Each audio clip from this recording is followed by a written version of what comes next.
The Freedom, a short story based on true events by Vahid Sajadifar.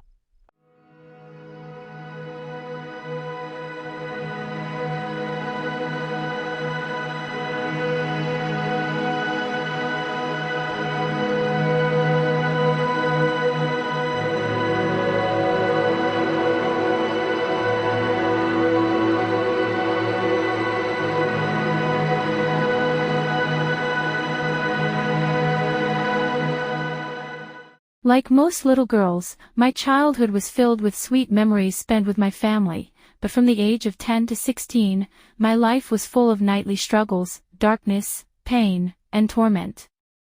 The most vivid memories of my early years are of my father's loving smile and my mother's tender gaze. How bright, sunny, and beautiful my life was before trouble found its way to me. In those beautiful days, we used to go to the park with my dad and mom, play a lot, and laugh endlessly. My dad's heart would melt seeing his daughter laughing with joy while playing for hours.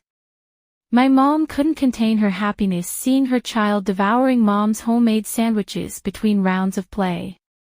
But life taught me that people always must expect storms and darkness even in the peak of happiness and bliss. The dark days of my life began with a tragic accident when I was 10 years old. It was the day we were returning from on the winding road. An oncoming reckless driver swerved towards our car, and to avoid a head-on collision, my dad veered off the road and into a valley. When I opened my eyes in the hospital, a nurse came to me with a smile, but when I asked about my mom and dad, she remained silent. My parents had lost their lives in that accident, leaving me behind with my elderly grandmother. My grandmother couldn't bear the pain of losing her only child, her daughter-in-law, so she had a heart attack and passed away during the mourning ceremony.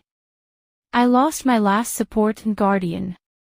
My grandfather and grandmother on my mother's side had passed away before I was born, and my aunt had immigrated to the USA years ago.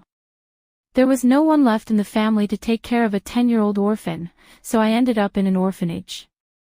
I spent a year in an orphanage until a family was found who wanted to adopt me. I vividly remember the day I saw my step-parents for the first time. That day, I was very happy to have a family again. After going through the administrative procedures that took several months, I entered my new house. In the beginning, everything went very well until the day when I was raped for the first time. That day, my stepmother had gone to the village to see her mother, and I became a victim of my stepfather's lust. From that day on, my father started a dirty game with 12-year-old Miriam. It took 4 days for my stepmother to return home from her trip, and during these 4 days, I was raped in the mornings and at night.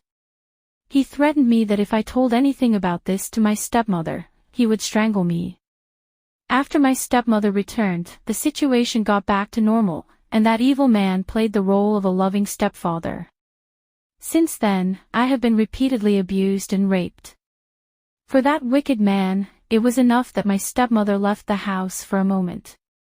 I hated the smell of his body odor and his fake smiles. Every time he raped me, I tried to immerse myself in the beautiful memories of my childhood so that I would less feel the present time. I was thinking about the times when we used to play in the park with mom and dad. I was thinking about our beautiful dinner table for 3 people, which was set when Dad came home from work, and we would sit around it. But again, the stench of my stepfather's body odor took me out of my beautiful memories. I had thought about suicide many times, but every time I wanted to implement my decision, I stopped because I was afraid of going to hell.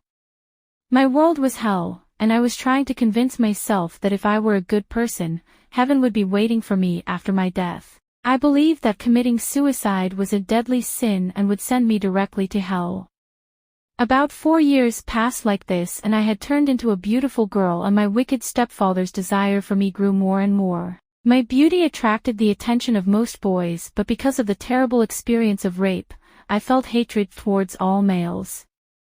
I really wanted to meet a boy and start a relationship like normal girls of the same age, but I was not a normal girl. One day, I was feeling nauseous, and it dawned on me that I might be pregnant. My stepmother noticed the change in my condition and took me to one of her friends who was a gynecologist, and she confirmed that I was indeed pregnant. In an abrupt manner, she brutally slapped me in the face. She told me, "If your father catches wind of this, he won't let you live, and we need to get rid of this baby quickly." I was pondering this situation, how devastated this poor woman would feel if she found out that the child in my womb belonged to her filthy husband. Despite all my stepmother's efforts, the fetus did not miscarry through traditional and home remedies.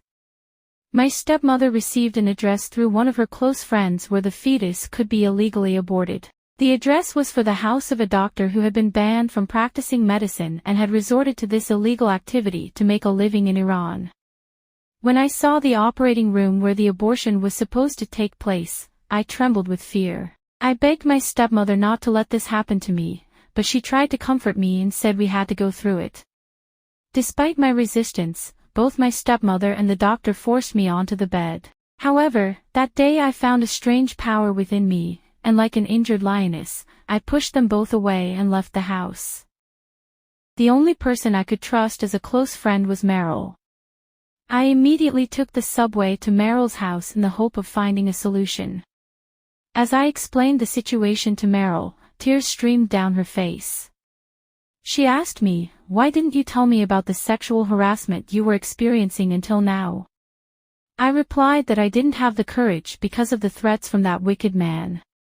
Meryl said, "You're not safe here at all because your stepfather knows about our close relationship, and this is the first place he'll look for you." Finally, we decided to seek help from Mohsen, Meryl's boyfriend, to find a safe place. Mohsen suggested taking me to the house of his close friend Bahram, who lived alone, and Bahram agreed to stay with Mohsen and his family to make me feel comfortable. I was surprised to find such honorable males. Mohsen arrived at the doorstep, and Meryl and I hurried out of the house to get into Mohsen's car, unaware that my stepfather was waiting at Meryl's family home. The despicable man, who had guessed from the changes in my condition that I might be pregnant, had been following my stepmother and me that day. When I escaped from the doctor, he pursued me all the way to Meryl's doorstep. Before we could reach Mohsen's car, he stepped forward and grabbed my hand. With all my strength, I pulled my hand free from his grasp, surprising him with the force and power within me. He grabbed my hair brutally, but I pushed back with all my might, causing him to stumble and hit his head on the sidewalk curb. I never thought I had the strength and power to confront this devilish man. The power that had always been hidden within me, which I had never used against this wicked man before. Perhaps I could have saved myself sooner with this hidden strength. Blood pooled on the sidewalk and, hence, we were scared to death. Then, we quickly got into Mohsen's car and fled the scene of the crime. The next day, through Meryl, I learned that my stepfather had died before the ambulance arrived due to severe traumatic brain injury and bleeding. I had longed to take revenge on him for the days he had subjected me to sexual torture. But even though I had taken his life, his death still hadn't eased my feeling of hatred. If true justice existed, that man should have suffered days and nights of agony. His life should have been as dark as mine for years. However, he only suffered for a moment before his death, and this is truly unjust. We all agreed that I had to leave Iran before I found myself in trouble. But without a passport, how was that possible?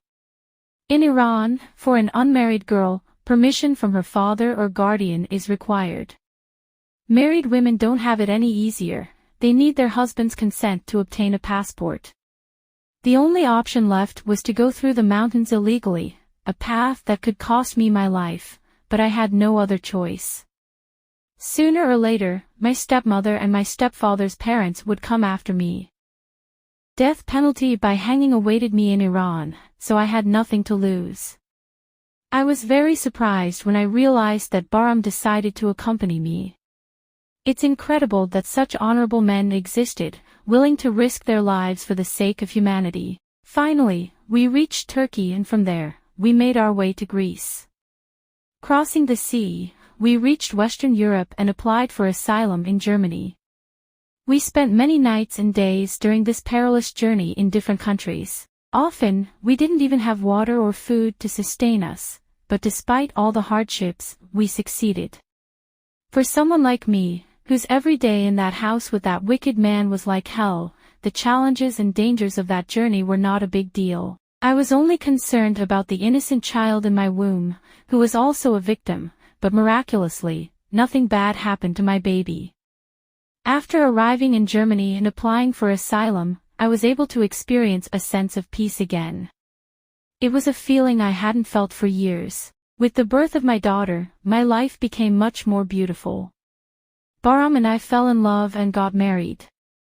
We decided to leave our daughter's name Raha, meaning freedom in Persian, so that she would be forever free and never imprisoned like her mother, never held captive by vile jailers.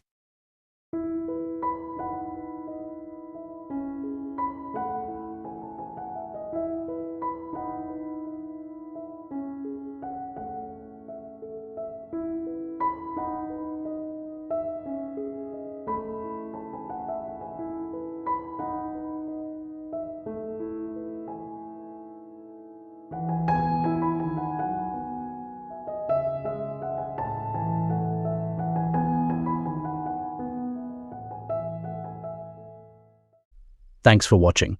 Don't forget to like and subscribe.